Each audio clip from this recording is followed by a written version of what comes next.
चंद्रप्रदायी ने उनसे कहा कि अब जब शबाश शबाश कहेंगे तो उस समय मैं अपना शब्दबेरी बाण चला दूंगा, सब लोग इसको सुनेंगे, देखेंगे।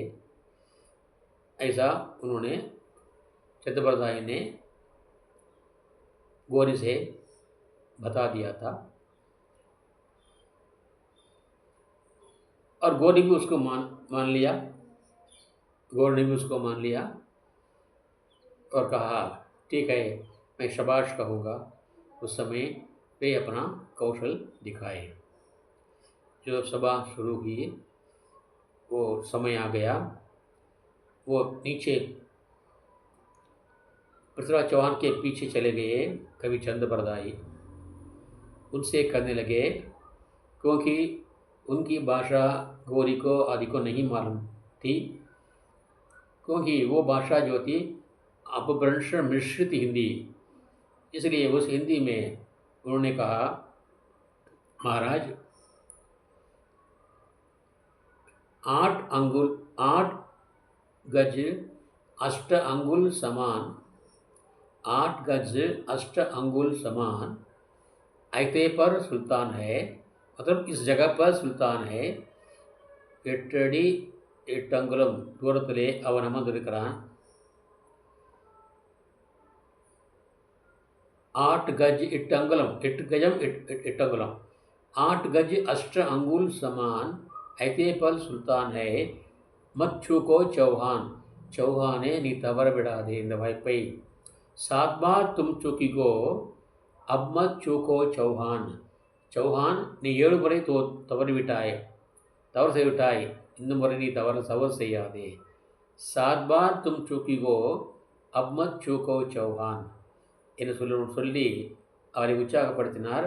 சபாஷ் என்று சொன்ன உடனே அந்த ஒலிவெட்டு திசையை நோக்கி அம்பு எய்து, அதை குறிவைத்து அம்பு எய்து அவனை கொன்று விடுங்கள், இதுதான் சந்தர்ப்பம் என்று சொல்லி அவனுக்கு அறிவுரை கூறினார்.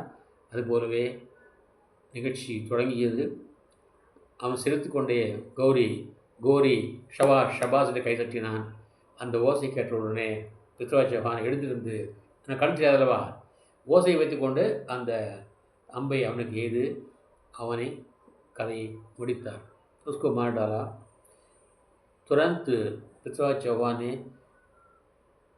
शब्द का, आवाज़ का निशाना लगाकर अपना बाण चलाया, तो उसी समय वो गौरी मर गया। राजा के मरने के बाद क्या सेनापति चुप रहेंगे? तो वे लोग इन दोनों को मारने के लिए दौड़े। इन लोगों के आने के पहले ही पृथ्वीराज चौहान ने चंद्रप्रदायी पर अपने तलवार का वार किया और चंद्रप्रदायी ने पृथ्वीराज चौहान पर शरीर पर तलवार का वार किया। दोनों एक दूसरे पर तलवार का वार करके चल बसे। इस प्रकार एक ही स्थान पर एक ही समय तीनों की मृत्यु हो गई थी। गौरी की, मोहम्मद गौरी की, और पृथ्वीराज चौहान की, और कवि चंद्रप्रदायी की। ये कहानी, इसके अंदर बहुत सारी बातें हैं। शशिवर्ता विवाह खंड है, शशिवर्ता का विवाह खंड और शशिवर्ता का मिलना, और उसके पहली पत्नी नागमती का विरह वर्णन और युद्ध का वर्णन, ऋतु का वर्णन, ऐसे बहुत सारे वर्णन है। क्योंकि वो बहुत बड़ा बृहद महाकाव्य है, लेकिन वो संक्षिप्त रूप में ये कहानी यही है। दिल्ली के अंतिम हिंदू सम्राट पृथ्वीराज चौहान की कहानी है। ये कहानी उस काव्य में दिखाई गई है। यही हिंदी साहित्य का, हिंदी भाषा का पहला महाकाव्य है। इस महाकाव्य को आप ध्यान से पढ़िए। और मैंने ज़्यादा से ज़्यादा हिंदी में आपसे बात की थी, इसलिए कि आप लोग हिंदी में ही जानना सीखें। तमिल में बताने से ज़्यादा हिंदी में जानना अच्छा है। कोई उपन्यास है, कोई कहानी है, तो मूल भाषा जो है उसी में पढ़ना रुचिकर होता है। उसका अनुवाद जो है वो उतनी रुचिकर नहीं होती। जैसे नेता लोग आते हैं, हिंदी में भाषण देते हैं, एक आदमी खड़ा होकर के उसका अनुवाद करता है तमिल में, लेकिन उसमें उतनी रुचि नहीं होती। जैसे कि आप बराबर सुनते रहेंगे, उसमें रुचि अधिक होती है। इसीलिए मैंने आपको हिंदी भाषा में ही सारी बातें बता दी थी कि हमने तमिल का अंगम ने मैंने कम लिया, इसलिए कि आप हिंदी का सारा सारा सारा का सारा हिंदी में ही समझने का प्रयास करें। रोज़ ऐसा अब सुनते रहेंगे तो आपको हिंदी में ही सब कुछ समझ लेने का अभ्यास हो जाएगा।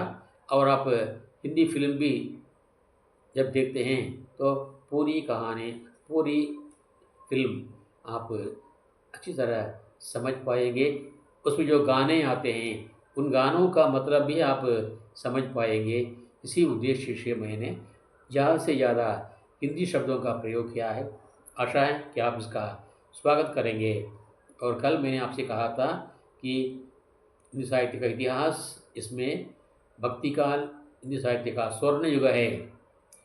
इसी में कहेंगे कि भारतीय इतिहास में गुप्तों का शासनकाल स्वर्णयुग है. குப்தருடைய காலம் பொற்காலம்னு சொல்வார்கள். அதுபோல ஹிந்தி இலக்கியத்திலே பக்தி காலம் என்பது ஒரு பொற்காலம். அந்த பொற்காலத்தை பற்றி மிக நீண்ட நெடிய விளக்கம் தேவைப்படுகிறது. ஆகவே அதை கொஞ்சம் கொஞ்சமாக சிறு சிறிதாக உங்களுக்கு குறைத்து உங்களுக்கு தரவிருக்கின்றேன். அதை பொறுமையாக கேட்டுக்கொள்ளுங்கள். संक्षिप्त रूप में मैं आपको लंबा जो इतिहास जो है भारत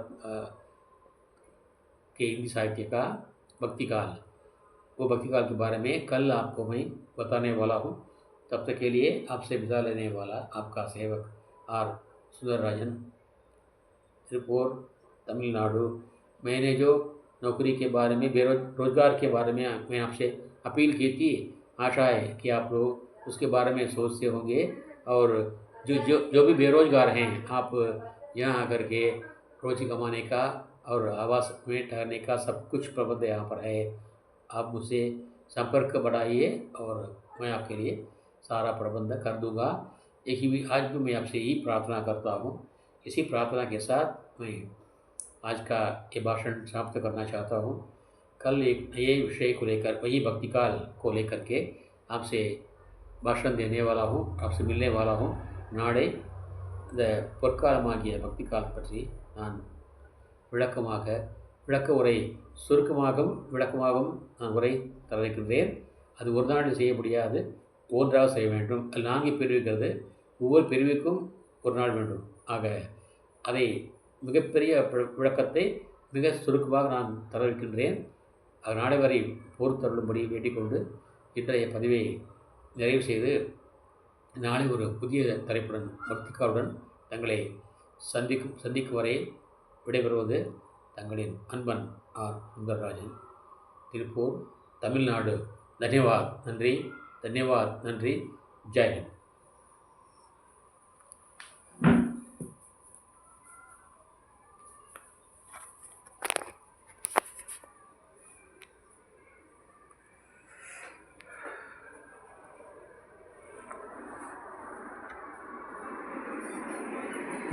Tengah.